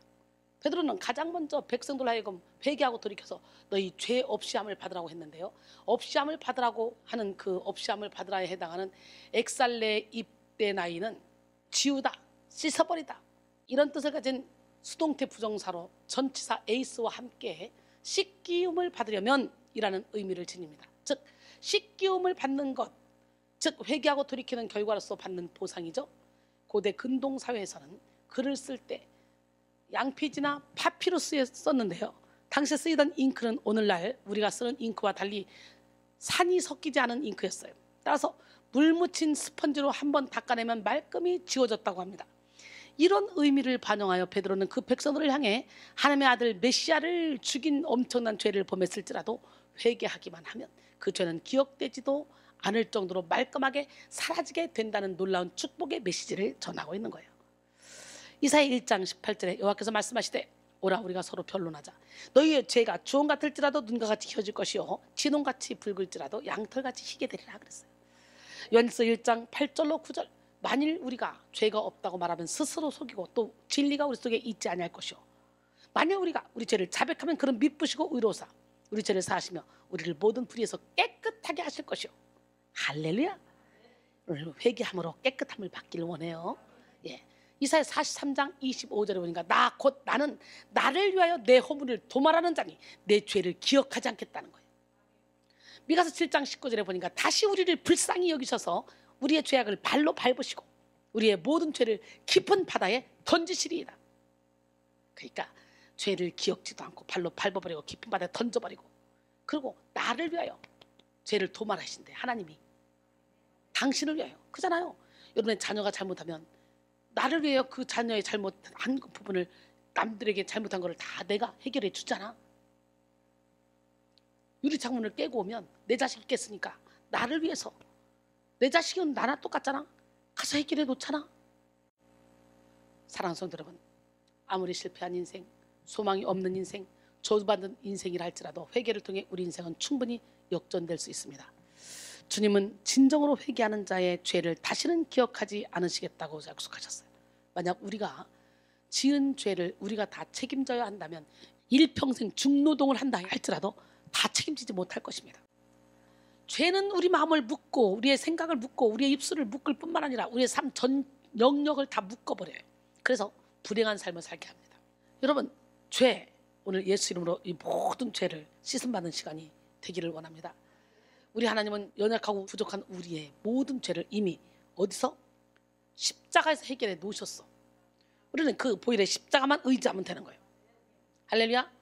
죄는 하나님과 인간이 어떠한 막힘없이 지낼 수 있었던 에덴 동산에서 하나님과 인간 사이를 완전히 단절시키는 역할을 했습니다. 인간은 죄를 범함으로 더 이상 하나님과 자유롭게 교제할 수 없게 됐죠. 막힌담이 생겨버렸다고. 막힌담. 이사야 59장 1절로 2절, 여호와의 손이 짧아 구원하지 못하심도 아니요 귀가 둔하여 듣지 못하심도 아니라 오직 너희 죄악이 너희와 너희 하나님 사이를 갈라놓았고 너희 죄가 그의 얼굴을 가려서 너희에게서 듣지 않으시게 함이니라 그랬어요. 원래 이 모든 것은 누가 해결해 놓으셨어? 십자가에서 끝내버렸어. 영적 거장 다윗 역시 인생 가운데 최악의 영적 실패, 즉 밧세바를 간음하고 우리아를 간접 살인했던 그 죄악을 범함으로 인해 위기에 처했을 때가 있었죠. 다윗은 자신이 회개하지 못했을 때의 죄악으로 인해 느꼈던 심각한 고통을 이렇게 표현했습니다. 시편 32편 3절로 5절, 내가 입을 열지 않을 때에 종일 신음함으로 내 뼈가 쇠하였나이다. 주의 손이 주야로 나를 들으시오니 내 진액이 빠져서 여름 가뭄에 마름같이 되었나이다. 내가 이르기를 내 허물을 여호와께 자복하리라 하고 주께 내 죄를 아뢰고 내 죄악을 숨기지 아니하였더니 곧 주께서 내 죄악을 사하셨나이다. 이처럼 죄라는 것은 우리의 영혼을 짓눌러 말할 수 없는 곤고함과 괴로움을 더하게 만듭니다. 그런데 정말 심각한 것은요, 죄에 심하게 중독되면 이러한 영적 곤고함을 인지하지도 못하고 무감각에 빠진다는 것이죠. 다행히도 하나님은 나단 선자를 통해서 다윗의 영을 깨워주셨고 그로 하여금 회개할 수 있는 기회를 열어주셨습니다. 다윗은 하나님의 긍휼하심을 덧입어 침상이 젖도록 철저히 회개했습니다. 그리고 그는 죄사함의 복의 가치에 대해 뼛속 깊이 깨닫게 되었죠.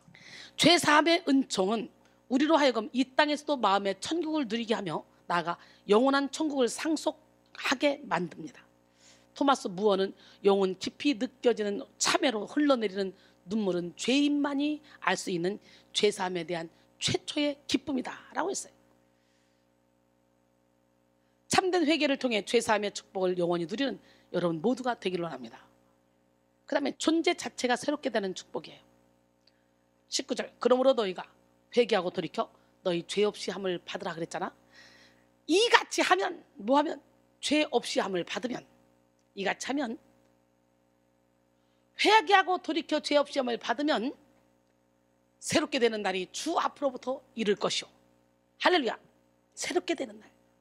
오늘 베드로는 계속해서 회개를 통해 받는 축복에 대해 새롭게 되는 날이 주 앞으로부터 이를 것이라고 전합니다. 새롭게 되는 해에 해당하는 아납신세오스는 원기 회복, 즉 영어로는 리프레시먼트, 프레시, 새롭게 되다 이런 뜻을 지닌데요. 또 날로 번역된 헤메라는 하나님의 정하신 시간을 가리키는 카이로스를 뜻하는 회개를 통해 얻는 소극적 결과가 죄사함이라면 적극적 결과는 바로 원기 회복, 즉 새롭게 되는 축복입니다. 오늘 시간에 우리 모두 회개함으로 새롭게 되는 축복을 받읍시다. 막 눈이 반질반질하고 막 생기가 쏟아나고 하나님께서는 회개하는 자의 죄를 용서해 주실 뿐만 아니라 하나님의 원기, 즉 하나님의 생명을 불어넣어 주심으로 새로운 피조물로 빚어가십니다. 고린도서 5장 17절에 그런즉 누구든지 그리스도 안에 있으면 새로운 피조물이라. 이전 것은 지나갔으니 보라 새 것이 되었도다 그랬어요. 이것은 정말 놀라운 축복의 선포입니다. 인간은 죄의 본성으로 인해 죽을 수밖에 없는 운명을 가진 존재였습니다. 그러나 회개를 통해 하나님은 죄악된 본성을 지닌 우리의 존재 자체를 완전히 새롭게 변화시켜 주시겠다고 말씀하십니다. 존재 자체가 새로워지기 위해 우리는 무엇보다도 마음이 새로워져야 됩니다. 다윗은 처절한 회개의 과정을 지나며 이렇게 기도했죠. 시편 51편 9절로 12절 주의 얼굴을 내 죄에서 돌이키시고 내 모든 죄악을 지워주소서. 하나님이여 내 속에 정한 마음을 창조하시고 내 안에 정직한 영을 새롭게 하소서.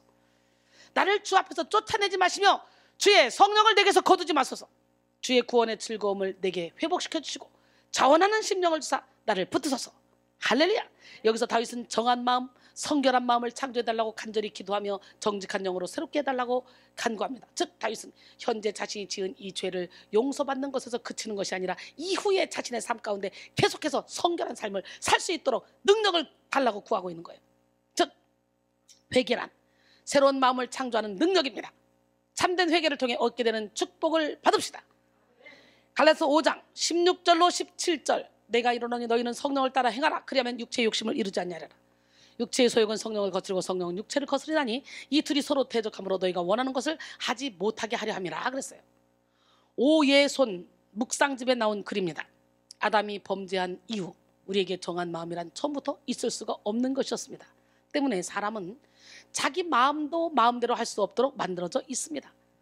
시편은 정한 마음을 창조하시고 정직한 영을 새롭게 해달라고 이야기합니다. 이것은 우리 마음은 고쳐서 쓸 수 있는 종류가 아니라는 것 뜻입니다.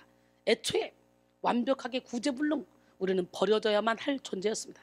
때문에 우리는 이전의 마음을 철저히 버려내고 하나님이 새롭게 창조하신 정한 마음으로 살아야만 합니다.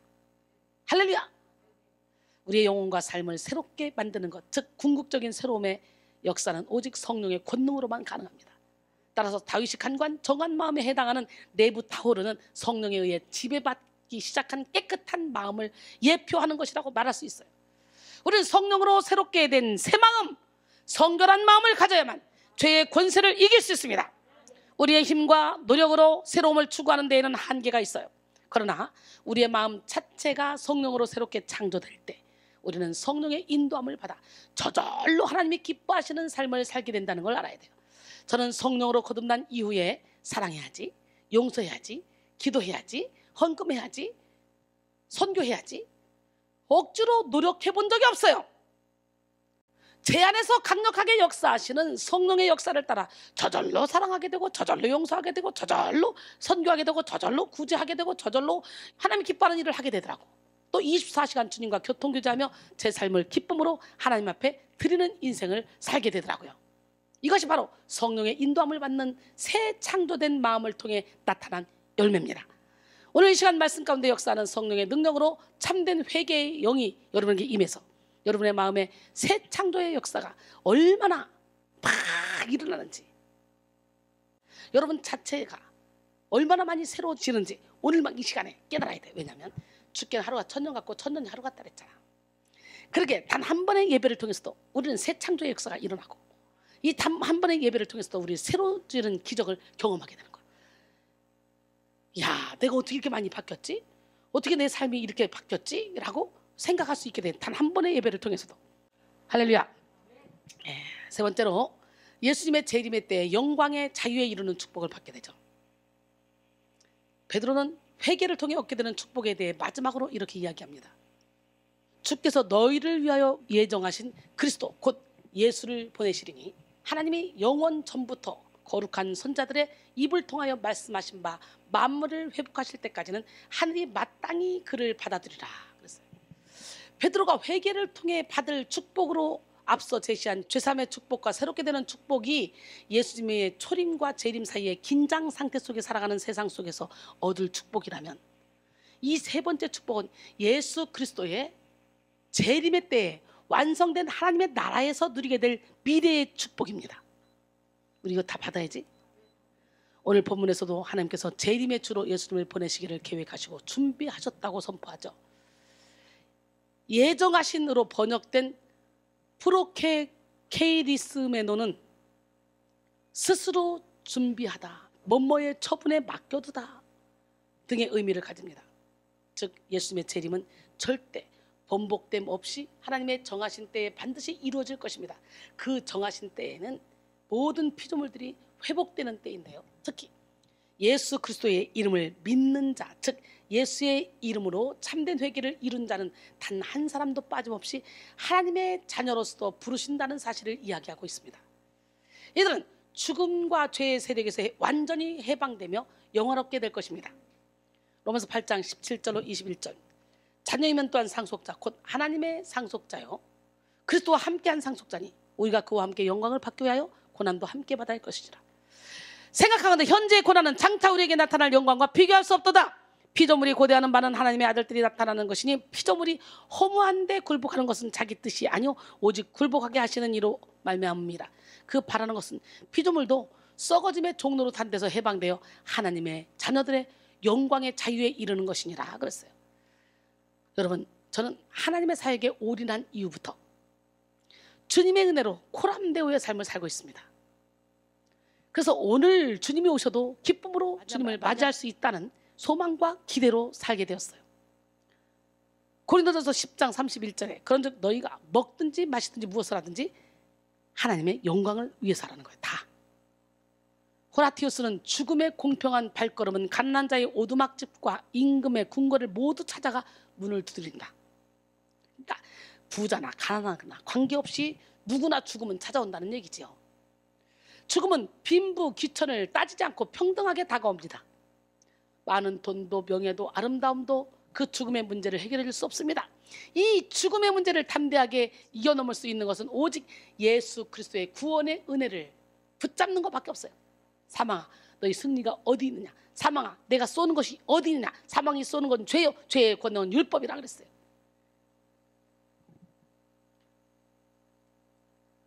고린도전서 15장 55절 56절 말씀이죠. 근데 예수님의 사랑의 너비와 길이와 높이와 깊이를 깨닫기만 하면 그 사랑의 율법을 완성시켰다 그러잖아. 그러니까 우리는 죽음도 두렵지 않은 거지. 참된 회개는 이처럼 다시 오실 주님이 기다려주는 거지. 두려움의 대상이 아니라 기쁨으로 맞이할 준비를 하게 되는 거지. 고린도서 5장 8절에 차라리 내가 육체를 떠나 주와 함께 있는 것이 더 좋겠다라고 고백하는 사도 바울처럼 참된 회개는 이 땅에서도 천국을 누릴 뿐 아니라 영원한 천국에 대한 참된 소망으로 사는 축복이며 주님과 함께 영생 복락을 누리는 최상의 축복입니다. 고린도서 5장 1절에 만일 땅에 있는 우리의 장막집이 무너지면 하나님께서 지으신 집 곧 손으로 지은 것이 아니오 하늘에 있는 영원한 집이 우리에게 있는 줄 아느니라 그랬어요. 할렐루야. 그 영원한 집으로 갈 때 우리는 어떻게 가요?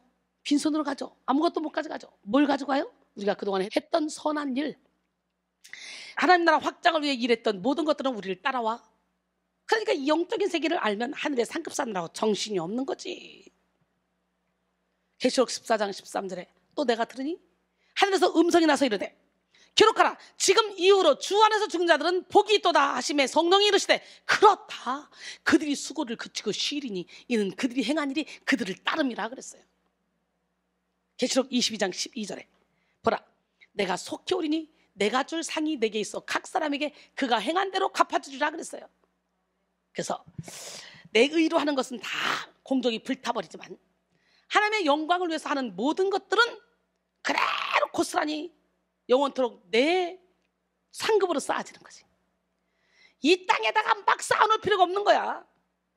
계속적으로 하늘에 쌓아서 천국 가는 그날 육신의 장막집을 벗고 내 속사람 진짜 내가 이제 천국으로 갈 때 막 내게 막 금은보와 온갖 보석이 막 따라 붙어야 되지 않겠어요?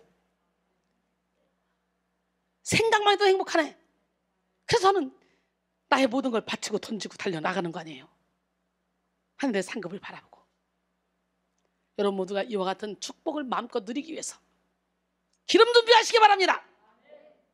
썩을 것으로 신고 썩지 않을 것으로 다시 살아나고, 욕된 것으로 신고 영광스러운 것으로 다시 살아나고, 약한 것으로 신고 강한 것으로 다시 살아나고, 육의 몸으로 신고 신령한 몸으로 다시 살아나니 육의 몸이 있은즉 영의 몸도 있다 그랬잖아. 육의 몸이 있을 때 영의 몸을 살찌울 수 있는 거야. 고린도전서 15장 41절로 44절 말씀이에요. 결론적으로 오늘은 열리는 축복 마지막 6번째 시간 회개의 문이 열리는 축복이라는 제목으로 함께 은혜를 받았어요. 이번 한 주간 막 다 열리는 역사 일어나기 원해요. 참된 회개의 문이 열리면 막혔던 모든 문제의 담이 무너지고 영혼의 문, 인생의 문이 열리게 됩니다. 오늘 백송의 문, 성전의 문, 사역자의 문이 활짝 열리기 원해요. 참된 회개의 문이 열리면 죄의 결박이 풀어지고 영혼의 참된 기쁨이 솟아나고 평강이 솟아납니다. 영혼의 질병까지도 전인적으로 치료되는 기적을 체험하게 됩니다. 오늘 본문을 통해 알아본 참된 회개의 의미와 비결은 뭐예요? 참된 회개는 철저히 나 자신의 비참함을 깨닫고 낮아지는 것이라 그랬죠. 깨닫지 못하고 낮아지지 못하는 회개에는 아무런 능력이 나타나지 않는다 그랬어요. 두 번째, 참된 회개는 생명의 주가 되시는 예수님만을 의지하는 거예요. 우리가 예수님을 의지하면요, 예수님을 나의 피난처로 삼고 지존자를 나의 거처로 삼으면 우리가 가다가 넘어져도 발이 돌에 부딪히지 않도록 여호와께서 먼저 사자를 보내서 우리를 보호해 준다 하잖아. 시편 91편 9절로 12절까지 보니까 아무리 자신의 죄를 후회하고 고백해도 예수의 보혈을 의지하지 않으면 결코 죄사함의 능력을 덧입을 수가 없습니다. 그리고 참된 회개에 대한 한 가지 더 기억할 것은 반드시 회개에 합당한 열매를 맺어야 된다는 사실이죠. 우리는 회개를 통해 하나님이 가장 기뻐하시는 열매 맺는 삶, 즉 예수 그리스도를 닮는 삶을 살아야 돼요. 마지막으로 오늘 본문 가운데 베드로가 선포한 회개의 문을 통과할 때 받는 축복 3가지를 말씀드렸죠.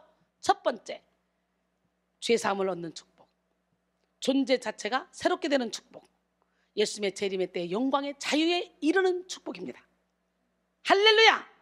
우리 이거 다 받아야 되겠죠. 여러분 모두가 오늘 이 시간 성령의 강권하심 속에 영적인 회개의 문이 활짝 열림으로 주님께서 예비하신 이 모든 축복을 다 받아 누리길 바랍니다. 그래서 많은 영혼을 주님께로 인도하는 축복의 통로가 돼야 돼요. 그럴 때 하늘의 별처럼 우리 영혼이 영원토록 빛나는 삶을 살게 되는 거예요. 그렇게 살기를 주님의 이름으로 축원합니다. 할렐루야. 기적의 하나님, 누구 하나님, 진짜 내가 매일 기쁘게 순례의 길 행함은 주의 팔의 날을 안보하며 우리 함께 뜨겁게 찬양하고 기도하겠습니다.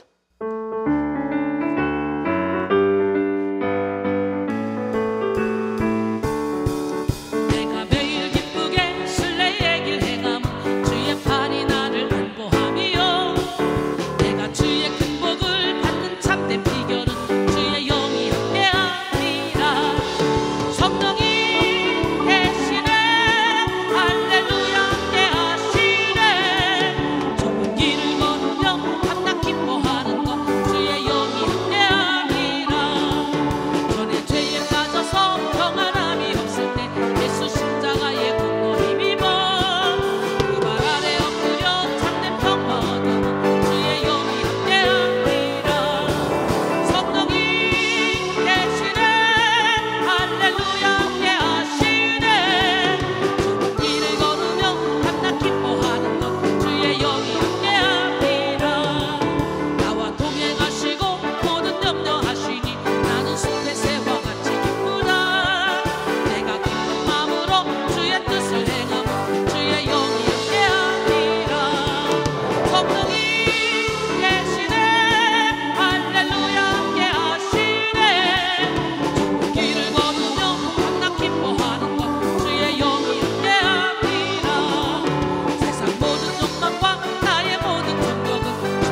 주옵소서.